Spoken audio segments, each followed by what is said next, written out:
இன்னைக்கு நம்ம சேனல்ல 2023 வெளிவந்த த கேர்ள் ஹூ எஸ்கேப்ட் அப்படின்ற ஒரு த்ரில்லர் படம் தான் பார்க்க போறோம். இந்த படம் ஒரு உண்மை சம்பவத்தை பேஸ் பண்ணி தான் எடுத்திருக்காங்க. ஸோ அதனால இந்த வீடியோவை ஃபுல்லா மிஸ் பண்ணாம பாருங்க. இந்த படத்தோட ஒரு ஸ்டோரி என்னன்னா, ஒரு 15 வயது பொண்ணை ஒரு சைக்கோ கடத்திட்டு போயிட்டு ரொம்பவே கொடுமைப்படுத்தி செக்ஷுவலாகவும் அபியூஸ் பண்ணியிருக்கான். ஸோ கடைசியா அந்த பொண்ணு அந்த சைக்கோ கிட்ட இருந்து தப்பிச்சாலா இல்லையா அப்படின்னு சொன்ன படம் தான் இந்த படம். வீடியோக்குள்ள போறதுக்கு முன்னாடி நீங்க இன்னும் நம்ம சேனலை சப்ஸ்கிரைப் பண்ணலாம், மறக்காம சேனலை சப்ஸ்கிரைப் பண்ணிடுங்க. அப்படியே பக்கத்துல பெல் ஐக்கான கிளிக் பண்றேங்க.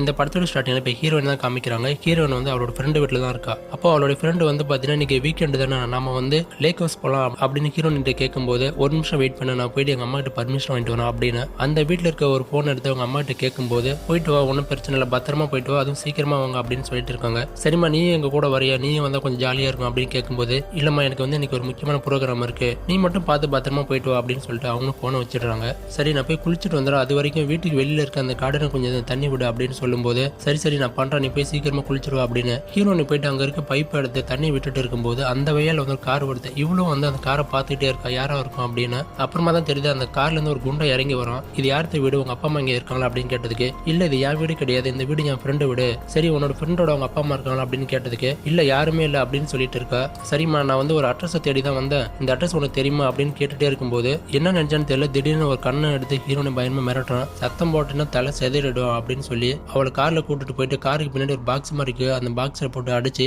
அங்கிருந்து ஹீரோனை கார்ல கொண்டுட்டு போயிட்டே இருக்கான். திடீர்னு ஒரு இடம் போன பிறகு ஒரு காடு மாதிரி இருக்கு, அங்க காரை நிப்பாட்டிட்டு, உன்னை கட்டி போடுறதுக்கு ஒரு சில எக்யூப்மெண்ட் அங்கே தான் நான் மறைய வச்சிருக்கேன், நீ தப்பிச்சு போகணும்னு நினைச்சுன்னா யோசிக்கவே மாட்டான், அப்படியே துப்பாக்கி எடுத்து தலையில போட்டுட்டு போயிட்டே இருப்பான் அப்படின்னு சொல்லி அங்கிருந்து கிளம்பி போயிட்டே இருக்கான். அப்போ ஹீரோனையும் பயங்கரமா யோசிக்கிறான், என்னன்னா நம்ம எப்படியாவது இங்கிருந்து தப்பிச்சு போகணும் அப்படின்னு. அங்கிருந்து தப்பிச்சு ஓடிட்டே இருக்கும்போது இந்த சைக்கோ பார்த்துட்டு துப்பாக்கியில ஷூட் பண்ணிடுறான். அப்புறமா தான் தெரியுது இது எல்லாமே ஹீரோனை நினைச்சு பாக்குறா. அது மட்டும் இல்லாம இந்த பொண்ணு கொஞ்சம் டேலண்டான பொண்ணு. இப்ப நம்ம எங்க இருக்கோம், இது என்ன காரு அப்படின்னு சொல்லிட்டு எல்லாமே இன்ச்சு பை இன்ச்சா நோட் பண்ணிட்டே இருக்கா. அது மட்டும் இல்லாம அந்த கார்ல ஒரு பார் கோடு மாதிரி இருக்கு, அதோட நம்பரை நோட் பண்ணிக்கிறா. இப்போ அந்த சைக்கோ அவள் கை காலை எல்லாத்தையும் கட்டி போட்டு அங்கிருந்து அவனோட இடத்துக்கு கூட்டிட்டு போயிடுறான். இப்ப அப்படியே சீனை கட் பண்ண ஹீரோனி ஃப்ரெண்டு குளிச்சுட்டு வெளியில பார்க்கும்போது ஹீரோனி எங்க போனாலே தெரியல. இவளும் வீட்டு சுத்தி எல்லா இடமும் பாக்குறா, ஆனா ஹீரோனி எங்க போனாலே தெரியல. உடனே பயந்து போயிட்டு ஒருவேளை வீட்டுக்கு போயிருப்பாளா அப்படின்னு ஹீரோனி அவங்க அம்மாக்கு கால் பண்ணி, ஆன்டி ஜூலி அங்கேயே அப்படின்னு கேட்கும்போது, இல்லம்மா இங்க வரலாமா அப்படின்னு அவங்க சொன்ன உடனே, தெரியல ஆன்டி, எங்க போனாலே தெரியல, நான் குளிச்சுட்டு வெளியில பார்க்கும்போது ஆளை காணோம், எனக்கு ரொம்ப பயமா இருக்கு, வீடு ஃபுல்லா தேடி பாரு, அதே போல பக்கத்துல எங்கேயாவது போயிருப்பாளா அப்படின்னு எல்லா இடமும் செக் பண்ணி பாரு அப்படின்னு அவங்க சொல்றாங்க. அது மட்டும் இல்லாம அவளோட ஃப்ரெண்டுக்குலாம் நான் கால் பண்ணி விசாரிச்சு பார்க்கணும் அப்படின்னு சொல்லி அவங்க போன வச்சுடுறாங்க. இப்ப அப்படியே சீனை கட் பண்ண அந்த சைக்கோ ஹீரோனி அவனோட வீட்டுக்கு கூட்டிட்டு நான் இப்போ அவனோட கை காலு கட்டு எல்லாத்தையும் அவுத்து விட போறான், நீ சத்தமே போடக்கூடாது, நீ சத்தம் போட்டினா துப்பாக்கி எடுத்து அப்படியே போட்டுட்டு போயிட்டே இருப்பான் அப்படின்னு சொல்லிட்டு இருக்கான். கை காலு கட்டு எல்லாத்தையும் அவுத்து விட்டுட்டு அந்த பொண்ணுகிட்ட ஒரு சிபிஐ மாதிரி ஒவ்வொரு கொஸ்டின் பண்ணிட்டு இருக்கான். உன்னோட அப்பா பேரு என்ன, உன்னுடைய அம்மா பேரு என்ன, நீ எங்க படிக்கிற, எந்த ஸ்கூல்ல படிக்கிற, உனக்கு யாராவது பாய் ஃப்ரெண்ட் இருக்காங்களா, அது மட்டும் இல்லாம உன்னோட பாய் ஃப்ரெண்டோட நீ கொஞ்சம் அப்படி மட்டும் இருந்தியா அப்படின்னு ஒரு சிபிஐ மாதிரி நிறைய கொஸ்டின் எல்லாம் கேட்டுட்டு இருக்கான். இதெல்லாம் கேட்டுட்டு ஹீரோனி பயமா அழுதுட்டு இருக்கா.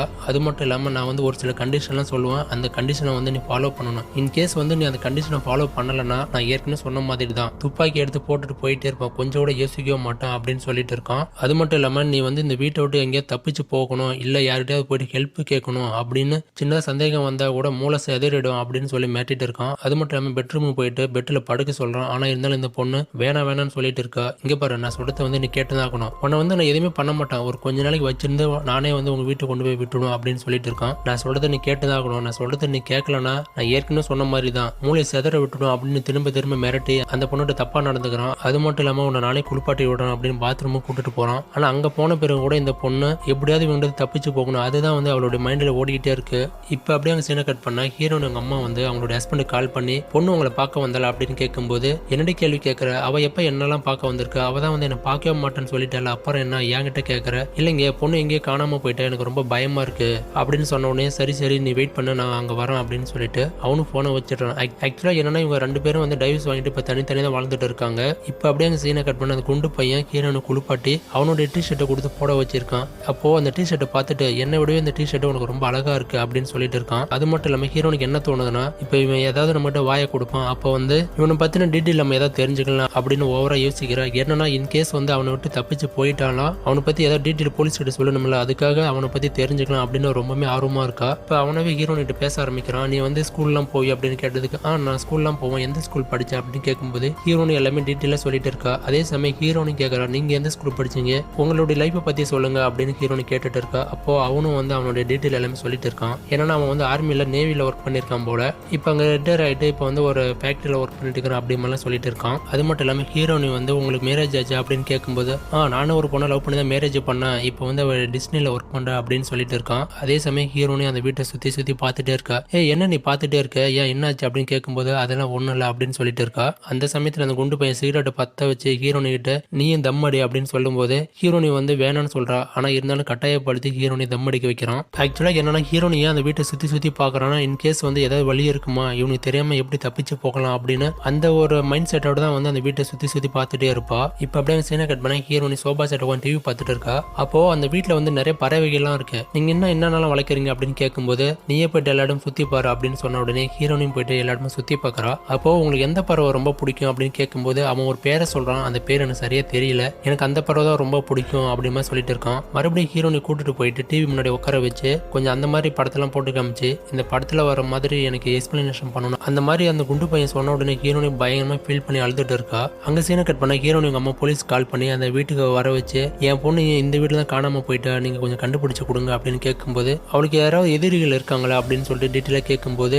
எனக்கு சரியா தெரியல, ஆனா இருந்தாலும் என்னோட பொண்ணை வந்து யாரும் கடத்திட்டு போயிட்டாங்க, எனக்கு ரொம்ப பயமா இருக்கு, நீங்க எப்படியா கொஞ்சம் கண்டுபிடிச்சு கொடுங்க அப்படின்னு ரொம்பவே போர்ஸ் பண்ணி கேட்கறாங்க. அப்போ போலீஸ்காரங்க என்ன சொல்றாங்கன்னா இங்க பாருங்க, யாரா இருந்தாலும் சரி ஒருத்தன் காணாம போயிட்டாங்கன்னா ஒரு 24 hours வந்து பாத்தீங்கன்னா நாங்கள் டைம் கொடுப்போம். இன்கேஸ் வந்து பாத்தீங்கன்னா அவங்க திரும்பி வரது கூட ஒரு சான்ஸ் இருக்குல்ல, அதனால வந்து 24 hours வெயிட் பண்ணுங்க, கண்டிப்பா அவங்க வரலன்னா அதுக்கப்புறமா வந்து கேஸை ஃபைல் பண்ணி நாங்க தேட ஆரம்பிக்கிறோம் அப்படின்னு சொல்லிட்டு போலீஸ்காரங்க அங்கிருந்து கிளம்பிடுறாங்க. ஆனா இருந்தாலும் ஹீரோனி அவங்க அம்மாவுக்கு ரொம்பவே பயமா இருக்கு. சரி நாமளும் ஒரு பக்கம் தேடலாம் அப்படின்னு அதுக்கப்புறமா அவங்க தெரிஞ்ச ஃப்ரெண்டுலாம் கால் பண்ணி ஹெல்ப் கேட்டுட்டு இருக்காங்க. இப்ப அப்படியே சீனை கட் பண்ண ஹீரோனி அந்த குண்டு பையன்கிட்ட நான் பாத்ரூம் போயிட்டு வரேன் அப்படின்னு சொல்லும்போது சரி போயிட்டு வா அப்படின்னு சொல்லிட்டு இந்த லூசு பையன் என்ன பண்ணான்னு பின்னாடியே போறான். இதை பார்த்து ஹீரோனிக்கு ரொம்ப ஷாக்கிங்கா இருக்கு. என்னங்க நீங்களும் பின்னாடி வரீங்க அப்படின்னு கேட்டதுக்கு ஆமா இப்ப பின்னாடி வந்தா உனக்கு என்ன பிரச்சனை, நீ பாத்ரூம் போயிட்டு வர வரைக்கும் நான் இங்க தான் இருப்பேன் அப்படின்னு சொல்லிட்டு அவனும் வந்து பாத்தீங்கன்னா அந்த ரூம் உள்ள தான் இருக்கிறான். ஆனா இருந்தாலும் ஹீரோனி அதை பத்தி கண்டுக்காம எப்படியாவது இங்க தப்பிச்சு போகணும் அப்படின்னு சொல்லிட்டு அதுதான் அவளோட மைண்ட்ல வந்து ஓடிக்கிட்டே இருக்கு. அதே சமயம் ஹீரோனி அவங்க அம்மா வந்து போலீஸ் ஸ்டேஷனுக்கு போயிட்டு இன்ஸ்பெக்டர்ட்ட என்னோட பொண்ணு காலையில காணாம போனா இப்போ வந்து 18 மணி நேரம் ஆகுது, அவனா திரும்ப வரவே இல்லை, எனக்கு பயமா இருக்கு,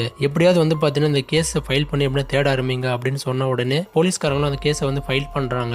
அங்க சீனை கட் பண்ண அந்த குண்டு பையன் ஹீரோனி கிட்ட நான் வந்து நம்ம சாப்பிடுறதுக்கு ஏதாவது சமைக்க போறேன், நீ வந்து வீட்டை கொஞ்சம் கிளீன் பண்ண அப்படின்னு சொன்ன உடனே ஹீரோனியும் போயிட்டு அப்படியே அந்த வீட்டை கிளீன் பண்ணிட்டு இருக்கிறா. அப்போ ஃப்ரிட்ஜ் கிட்ட வந்து பாத்தீங்கன்னா ஒரு விசிட்டிங் கார்டு மாதிரி இருக்கு. அந்த விசிட்டிங் கார்டு ஒரு டாக்டரோட விசிட்டிங் கார்டு. ஸோ அதில் இருக்க ஃபோன் நம்பர் எல்லாத்தையும் நோட் பண்ணிக்கிறா. அதே சமயம் உன்னுடைய அப்பா அம்மா வந்து உன் மேல எவ்வளவு பாசமா இருக்காங்க அதை வந்து நம்ம செக் பண்ணி பார்க்கலாமா அப்படின்னு சொல்லிட்டு ஹீரோனியை கூட்டிட்டு போயிட்டு டிவி முன்னாடி உட்கார வச்சு நியூஸ் சேனல் ஆன் பண்றான். ஏன்னா நீ வந்து காணாம போயிட்டு இப்போ ஒரு நாள் ஆக போகுது, நீ காணாம போயிட்டுனா உன்னோட அப்பா அம்மா எப்படியா இருந்தாலும் போலீஸ்ல கம்ப்ளைண்ட் கொடுத்துருப்பாங்க, ஸோ அதை பத்தி நியூஸ் ஏதாவது வரும் இல்ல அப்படின்னு சொல்லிட்டு டிவியை போட்டு பாக்குறான். ஆனா வந்து எந்த ஒரு நியூஸுமே இவளை பத்தி வரவே இல்லை. இப்ப தெரியுதா உன்னோட அப்பா அம்மா வந்து உன் மேல எந்த அளவுக்கு பாசம் வச்சிருக்காங்க அப்படின்னு சொல்லிட்டு ஒவ்வொரு கிண்டல் பண்ணிட்டு இருக்கான். அதே சமயம் நான் கடைக்கு போறேன் அப்படின்னு சொல்லிட்டு ஹீரோனியா அந்த பாக்ஸ்ல வந்து கை காலையெல்லாம் கட்டி போட்டுட்டு அந்த பொட்டியை லாக் பண்ணலான்னு பார்க்கும்போது ஹீரோனி வந்து பயங்கரமா மூச்சு விட முடியாம கத்துறா. எதுக்கு இப்ப நீ கத்துற அப்படின்னு கேட்கும்போது இல்ல என்னால மூச்சு விட முடியல, வயலுக்கு கட்டை மட்டும் கொஞ்சம் அவுத்து விடுங்க அப்படின்னு சொன்ன உடனே சரி வயலுக்கு கட்டு மட்டும் நான் அவுத்து விடுறேன், நீ வந்து சத்தம் போடக்கூடாது, இன் கேஸ் நீ கத்தனா வந்து நான் உனக்கு ஷூட் பண்ணிடுவேன் அப்படின்னு சொல்லிட்டு அந்த பாக்ஸை மூடிட்டு கடைக்கு போயிட்டு வந்து திரும்ப பாக்குறான். ஹீரோனி சைலண்டா அந்த பாக்ஸ் உள்ள தான் படுத்திருக்கா.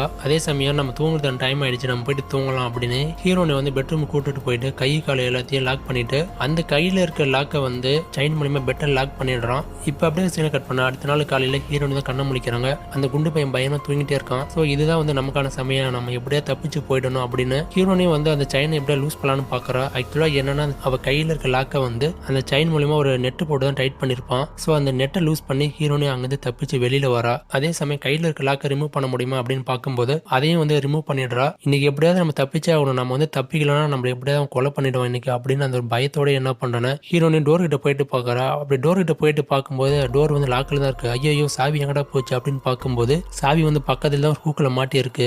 அந்த சாவி எடுத்து ஓபன் பண்ணிட்டு இனிமே வந்து ஒரு நிமிஷம் கூட இங்க இருக்கக்கூடாது அப்படின்னு சொல்லிட்டு கைப்புள்ள ஓடுடா அப்படின்ற மாதிரி வேகமா அந்த வீட்டை விட்டு ஓடி வந்துட்டே இருக்கு. அப்போ ஆப்போசிட்ல ஒரு கார் போயிட்டே இருக்கு. அந்த காரை நிப்பாட்டி என்ன வந்து ஒரு பரதேசி வந்து கிட்னாப் பண்ணிட்டு வந்துட்டான், என்ன வந்து போலீஸ் ஸ்டேஷன் கூட்டிட்டு போங்க அப்படின்னு சொல்லி அவளும் வந்து கார்ல ஏறி உட்காந்து போயிட்டே இருக்கா. அப்போ போகும்போது இந்த இடத்த வந்து கொஞ்சம் நோட் பண்ணிக்கங்க, ஏன்னா எனக்கு இந்த இடம் வந்து சரியா தெரியல, போலீஸ் கேட்டா நீங்க வந்து கொஞ்சம் மறக்காம சொல்லுங்க அப்படின்னு சொல்லிட்டு ஹீரோனியும் வந்து பாத்தீங்கன்னா இப்போ போலீஸ் ஸ்டேஷனுக்கு போயிடுறா. அங்க போயிட்டு ஒரு போலீஸ் கிட்ட என்ன வந்து ஒரு பரதேசிக்கு எடுத்துட்டு போயிட்டு 18 மணி நேரமா வச்சு என்ன ரொம்பவே கொடுமைப்படுத்தணும், அது மட்டும் இல்லாம என்ன வந்து ஒரு 10-15 வாட்டி போலீஸ்காரங்க அந்த பொண்ணோட கை காலில் இருக்க அந்த பெல்ட் ரோப் எல்லாமே எவிடன்ஸுக்காக எடுத்துக்கிறாங்க. அந்த சமயத்துல உள்ள இருக்க ஒரு லேடி போலீஸ் வெளியில வந்து ஹீரோனியை கூட்டிட்டு வந்தாங்களா, அவங்க கிட்ட இந்த பொண்ணை நீங்க எங்க பாத்தீங்க, அந்த பொண்ணு எந்த இடத்துல வந்து உங்களை மீட் பண்ணணும், அவ என்ன சொன்னா அப்படின்னு அப்படின்னு அவங்க கிட்ட அந்த டீட்டெயில் எழுதி வாங்கிட்டு அவங்களை அங்கிருந்து அனுப்பிடுறாங்க. அதே சமயம் போலீஸ்காரங்க ஹீரோனி கிட்ட நீ என்ன உன்னோட பேர் என்ன அப்படின்னு சொல்லி எல்லா பயோடேட்டாவும் கலெக்ட் பண்ணி அவருடைய அட்ரஸை கண்டுபிடிச்சி அந்த ஏரியா போலீஸ் ஸ்டேஷனுக்கு வந்து இன்ஃபார்ம் பண்ணிடுறாங்க. அதுக்கப்புறமா ஹீரோனி அம்மாவுக்கு கால் பண்ணி உங்க பொண்ணு எங்க கிட்ட தான் இருக்கா, எந்த பிரச்சனையும் இல்லை, சேஃப்டியா தான் இருக்கா அப்படின்னு சொல்லிட்டு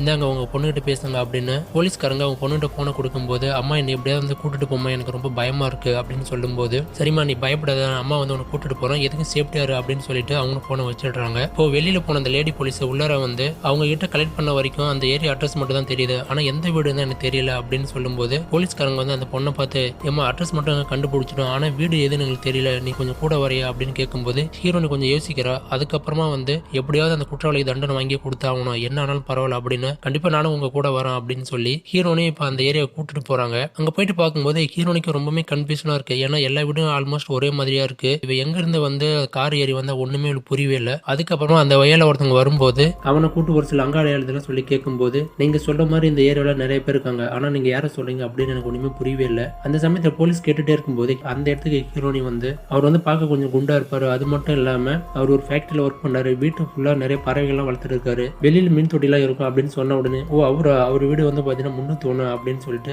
அதுக்கப்புறமா அந்த போலீஸ் லேடிஸ் போலீஸ் கிட்ட நீங்க எதுக்கும் உள்ளார போயிட்டு பாருங்க, அந்த குற்றவாளி இருக்கானா இல்லையா, எனக்கு தெரிஞ்ச மோஸ்ட்லி இருக்க மாட்டான், பட் எதுக்கும் போயிட்டு பாருங்க, நான் எதுக்கும் இன்னும் சேஃப்டிக்கு கொஞ்சம் பேர்த்த நான் வர சொல்றேன் அப்படின்னு சொல்லிட்டு கார்ல ஏறி உட்காந்து இன்ஃபார்ம் பண்ணிட்டு இருக்கான். இப்ப அப்படியே சீனை கட் பண்ணி ஹீரோனி அவங்க அம்மா போலீஸ் ஸ்டேஷன் வந்து எங்க என்னுடைய பொண்ணு அப்படின்னு கேட்டு ரொம்ப கத்திட்டு இருக்காங்க. அந்த சமயத்துல அதுக்கப்புறம் ஹீரோன் பின்னாடி வட்டமா வந்து அம்மான்னு சொல்லி கட்டி பிடிக்கிறா. இப்ப அப்படியே சீனை கட் பண்ணா இப்ப அந்த சைக்கோட வீட்டை தான் காமிக்கிறாங்க. அங்க போலீஸ்காரங்க ஒரு வழியா அந்த டோரை ஓப்பன் பண்ணி உள்ளார வந்து பார்க்கும்போது அந்த சைக்கோ வந்து ஆல்ரெடி தப்பிச்சு ஓடிட்டா போல. இருந்தாலும் இவனால வந்து வேற ஏதாவது பாதிக்கப்பட்டிருக்காங்களா, வேற ஏதாவது எவிடன்ஸ் ஏதாவது கிடைக்குமா அப்படின்னு வீடு ஃபுல்லா வந்து தரவா செக் பண்ணி பாக்குறாங்க. அதே சமயத்துல ஹீரோனி அம்மா ஹீரோனி கிட்ட உன்னை எப்ப கடத்திட்டு போனா, யாரு கடத்திட்டு போனா, அவன் கடத்திட்டு போயிட்டு உன்னை என்ன பண்ணணும் அப்படின்னு நோண்டி நோண்டி கேள்வி கேட்டுட்டே இருக்காங்க. அந்த சமயத்துல போலீஸ்காரன் ஒரு சில குற்றவாளியோட போட்டோ கொண்டு வந்து காமிச்சு இதுல யாரு அப்படின்னு சொல்லி ஹீரோனிட்டு கேட்கும்போது 4ஆம் நம்பர் அப்படின்னு சொல்லிட்டு இருக்கா. அதே சமயம் போலீஸ்காரங்க ஹீரோனி அம்மா வந்து வெளியில அனுப்பிடுறாங்க. அதன் பிறகு 2 நர்ஸ் வந்திருக்காங்க. இப்போ அந்த போலீஸ்காரன் இவங்க 2 பேரும் உன்னை பாடி ஃபுல்லா செக் பண்ணுவாங்க, நீ வந்து கொஞ்சம் கோஆப்ரேட் பண்ண, அது மட்டும் இல்லாம அந்த குண்டு பையன் உன்னை எங்க இருந்து எங்க கூட்டிட்டு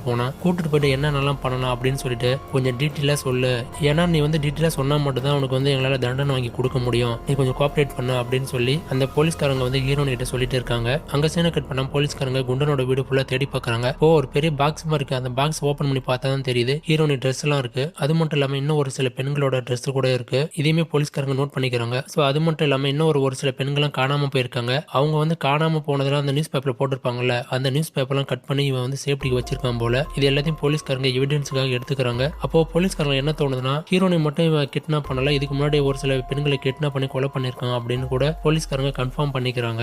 இப்ப அப்படியே சீனை கட் பண்ண ஹீரோனி மெடிக்கல் செக்அப்லாம் எடுத்துட்டு இப்ப வீட்டுக்கு அனுப்பலான்னு சொல்லிட்டு அவங்க அம்மா கூட்டிட்டு வராங்க. அப்போ அவளை பிக்கப் பண்ணிட்டு போலான்னு சொல்லிட்டு ஹீரோனோட பாய் ஃப்ரெண்டு அப்புறம் அவங்க அப்பா எல்லாருமே வந்திருக்காங்க. இப்ப ஹீரோனி ஃப்ரெண்டு என்னாலதான் உனக்கு இப்படி எல்லாம் நடந்து போச்சு, என்ன மன்னிச்சிடு அப்படின்னு சொல்லும்போது நீ என்ன பண்ணுவ, உன் மேல எந்த ஒரு தப்பும் கிடையாது அப்படின்னு சொல்லிட்டு இருக்கா. அப்போ அவங்க அப்பா வந்து அவங்க பொண்ணு பேசலான்னு பார்க்கும்போது நீ எல்லாம் ஒரு அப்பனா, சின்ன வயசுல இருந்து என் கூட இல்லாம என்னை விட்டுட்டு தனியா போயிட்டு இல்ல, அவங்க கூட நான் பேச மாட்டேன் அப்படின்னு சொல்லிட்டு அவங்க அம்மா வந்து இப்ப ஹீரோனை வீட்டுக்கு கூட்டிட்டு போயிட்டு இருக்காங்க. அந்த சமயத்துல மறுபடியும் அவங்க கூட்டிட்டு போயிட்டு என்ன பண்ணணும் அப்படின்னு சொல்லி திரும்ப கேள்வி கேட்டுட்டே இருக்காங்க. இங்க பாருமா ஏமா திரும்ப அதையே கேட்கற, நான் எல்லாத்தையும் டீட்டெயிலா போலீஸ் கிட்ட சொல்லிட்டேன், நீ வந்து அதை தெரிஞ்சுக்க தேவையில்ல அப்படின்னு சொல்லிட்டு இருக்கா. நேரம் வீட்டுக்கு போறாங்க. வீட்டுக்கு போன உடனே அங்க வந்து ஒரு 3-4 போலீஸ் வந்து பாத்தீங்கன்னா பாதுகாப்பு இருக்காங்க. இதெல்லாம் பார்த்த உடனே ஹீரோனுக்கு ரொம்ப சந்தேகப்பட்டு அங்க இருக்க லேடி போலீஸ் கிட்ட கேட்கும்போது இல்ல உங்களுக்கே தெரியும் அந்த சைக்கோ வந்து இப்ப காணாம போயிட்டான், மேபி அவனால கூட உங்களுக்கு ஏதாவது ஆபத்து வர கூட வாய்ப்பு இருக்கு, அவனை பிடிக்கிற வரைக்கும் நாங்க வந்து உங்களுக்கு பாதுகாப்பு கொடுத்தே ஆகணும் அப்படின்னு சொல்லிட்டு இருக்காங்க. இப்ப அப்படியே சீனை கட் பண்ண போலீஸ் ஸ்டேஷன் அந்த சைக்கோட பொண்டாட்டி கூட்டு விசாரிக்கிறாங்க. இப்போ கூட்டு விசாரிக்கும் போது என்னுடைய கணவன் வந்து ரொம்ப நல்லவன், என்ன வந்து லவ் பண்ணி தான் கல்யாணம் பண்ணிக்கிட்டாரு,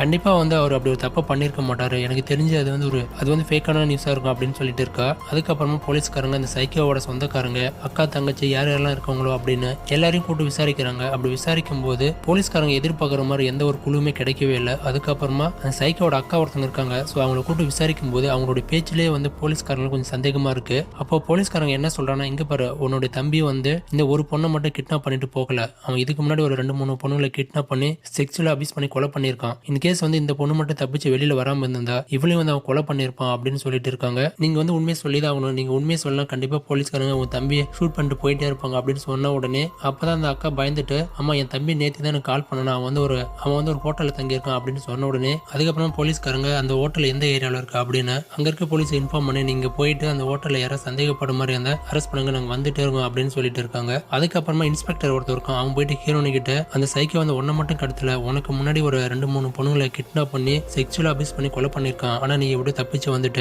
நீ உண்மையுமே லக்கியான பொண்ணு அப்படின்னு சொல்லும்போது, லக்கியும் கிடையாது ஒன்றும் கிடையாது, எல்லாமே வந்து என்னோட முயற்சி தான். நான் வந்து லக்கின்ற ஒரு விஷயத்தை நம்பவே மாட்டேன், நான் வந்து முயற்சியை மட்டும் தான் நம்புவோம் அப்படின்னு அந்த பொண்ணு சொல்லிட்டு இருக்கா. அதுக்கப்புறமா அந்த இன்ஸ்பெக்டர் ஹீரோனி கிட்ட, நீ ரொம்பவே தைரியமான பொண்ணு, உனக்கு எந்த ஒரு ஹெல்ப் இருந்தாலும் என்கிட்ட கேளு, கண்டிப்பா நான் உனக்கு பண்றேன் அப்படின்னு சொல்லிட்டு அவனு அங்கிருந்து கிளம்பி போயிடுறான். இப்ப அப்படியே அவன் சீனா கட் பண்ண அந்த சைக்கோ இருக்கல, அவனுக்கு வந்து எப்படி போலீஸ்காரங்க நம்மளை தேடி வராங்க அப்படின்னு அந்த நியூஸை தெரிஞ்சுக்கிட்டு அங்கிருந்து தப்பிச்சு ஓடலாம் அப்படின்னு பார்க்கும்போது போலீஸ்காரங்க அவனை பின்னாடி ஃபாலோ பண்ணிட்டே போறாங்க. ஒரு இடம் போன பிறகு அவன் துப்பாக்கி வச்சு போலீஸ்காரங்க பயமா மிரட்டிட்டு இருக்கான். நீ வந்து கண்ணை கீழே போடலாம், உன்னை கண்டிப்பா ஷூட் பண்ணி கொலை பண்ணிடும் அப்படின்னு போலீஸ்காரங்க சொல்லும் போது இந்த சைக்கோ வந்து திடீர்னு என்ன நினைச்சானே தெரியல, அவன் வச்சிருக்க கண்ணை அவனே ஷூட் பண்ணி அங்கேயே இறந்து போயிடுறான். இந்த நியூஸ் அந்த இன்ஸ்பெக்டர் ஹீரோனிட்ட வந்து சொல்லும் போதே ஹீரோனி பயமா ஃபீல் பண்ணி அழுதுட்டு இருக்கா. அவன் வந்து இவ்வளவு சீக்கிரமா செத்துட்டானே, அவன் பண்ண தப்புக்கு அணுவா சித்திரவதைப்பட்டு தான் சாகணும், அவன் இவ்வளவு சீக்கிரம் போட்டுன்னு இறந்துட்டானே அப்படின்னு அதை நினைச்சு ரொம்ப ஃபீல் பண்ணிட்டு இருக்கா. அதுக்கப்புறம் ஹீரோனி அவங்க அம்மா கிட்ட போயிட்டு மனசு விட்டு ரொம்ப ஃப்ரீயா பேசுறதை காட்டி இந்த படத்தை இங்கேயே முடிக்கிறாங்க. இந்த படம் வந்து ஒரு உண்மை சம்பவத்தை பேஸ் பண்ணி தான் எடுத்திருக்காங்க. உண்மையாலுமே இந்த படம் எப்படி இருந்துச்சு